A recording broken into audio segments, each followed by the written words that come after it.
राधे राधे मेरे प्यारे भाइयों बहनों माताओं व बंधुओं। आज भादो मास की शुक्ल पक्ष की सप्तमी के दिन मैं आपके लिए लाई हूँ संतान सप्तमी की कथा।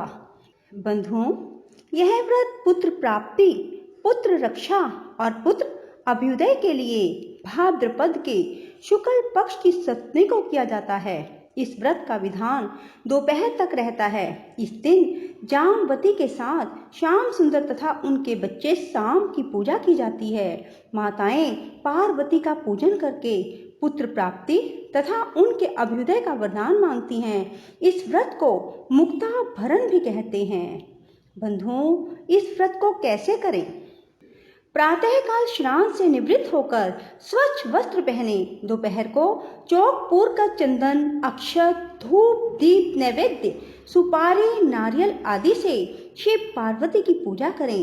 इस दिन नैवेद्य भोग के लिए खीर पूड़ी और गुड़ के पुए बनाएं।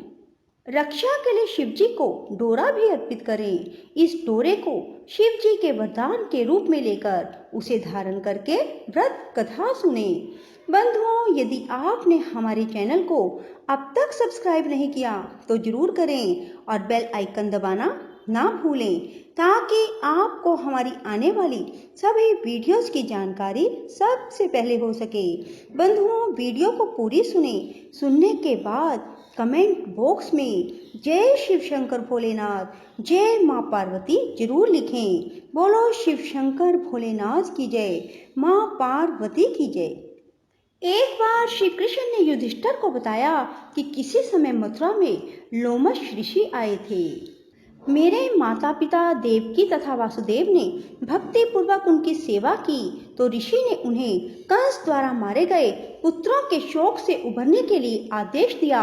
हे देवकी, कंस ने तुम्हारे कई पुत्रों को पैदा होते ही मारकर तुम्हें पुत्र शोक दिया है। इस दुख से मुक्त होने के लिए तुम संतान सप्तमी का व्रत करो।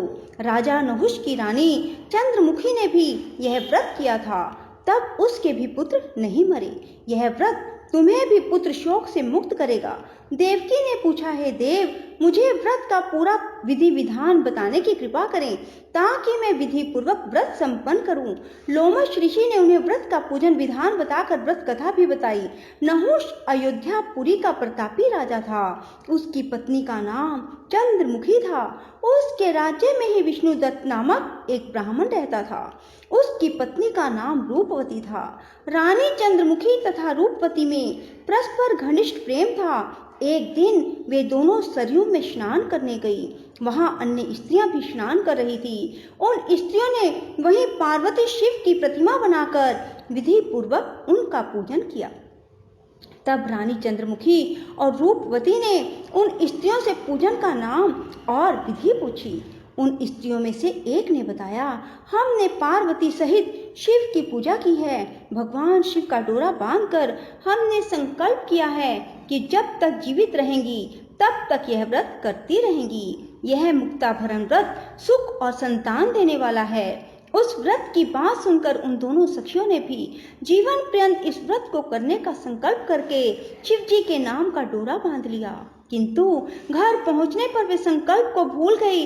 फलतः मृत्यु के पश्चात रानी वानरी और ब्राह्मणी मुर्गी की योनि में पैदा हुई। कालांतर में दोनों पशु योनि छोड़कर उन्हें मनुष्य योनि में आ गई। चंद्रमुखी मथुरा के राजा पृथ्वीनाथ की रानी बनी और रूपवती ने फिर एक ब्राह्मण के घर जन्म लिया। इस जन्म में रानी का नाम ईश्वरी और ब्रह्माणी का नाम भूषणा था। भूषणा का विवाह राजपुरोहित अग्निमुखी के साथ हुआ।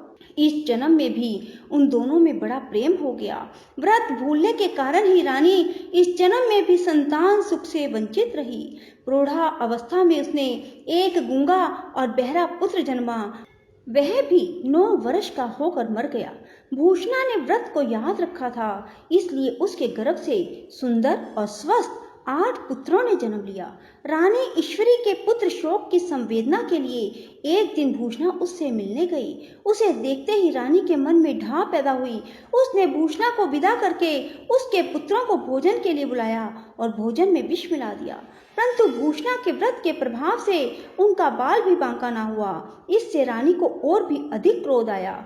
उसने अपने नौकरों को आज्ञा दी कि भूषणा के पुत्रों को पूजा के बहाने यमुना के किनारे ले जाकर गहरे जल में धकेल दिया जाए।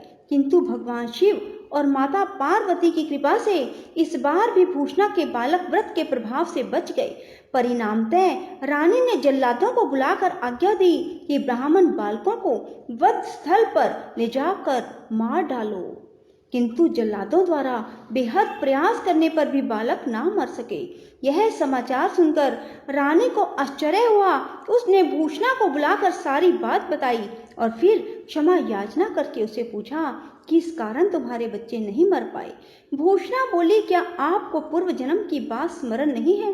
रानी ने आश्चर्य से कहा, नहीं, मुझे तो कुछ याद नहीं है। तब उसने कहा, सुनो, पूर्व जन्म में तुम राजा नहुष की रानी थी और मैं तुम्हारी सखी। हम दोनों ने एक बार भगवान शिव का डोरा बांधकर संकल्प किया था कि जीवन पर्यंत संतान सपने का व्रत किया करेंगी, किंतु दुर्भाग्यवश हम भूल गई और व्रत की अवहेलना होने के कारण विभिन्न योनियों में जन्म लेती हुई अब फिर मनुष्य जन्म को प्राप्त हुई हैं। अब मुझे उस व्रत की याद हो आई थी, इसलिए मैंने व्रत किया। उसी के प्रभाव से आप मेरे पुत्रों को चाहकर भी ना मरवा सकी। यह सुनकर रानी ईश्वरी ने भी विधि पूर्वक संतान सुख देने वाला मुक्ताभरण व्रत रखा। तब व्रत के प्रभाव से रानी पुनः गर्भवती हुई और एक सुंदर बालक को जन्म दिया। उसी समय से पुत्र प्राप्ति और संतान की रक्षा के लिए यह व्रत प्रचलित है। बोलो शिव शंकर भोलेनाथ की जय, माँ पार्वती की जय। राधे राधे, जय श्री कृष्णा। बंधुओं, यदि आपको हमारी वीडियो पसंद आए तो इसे लाइक करें और शेयर भी जरूर करें। धन्यवाद।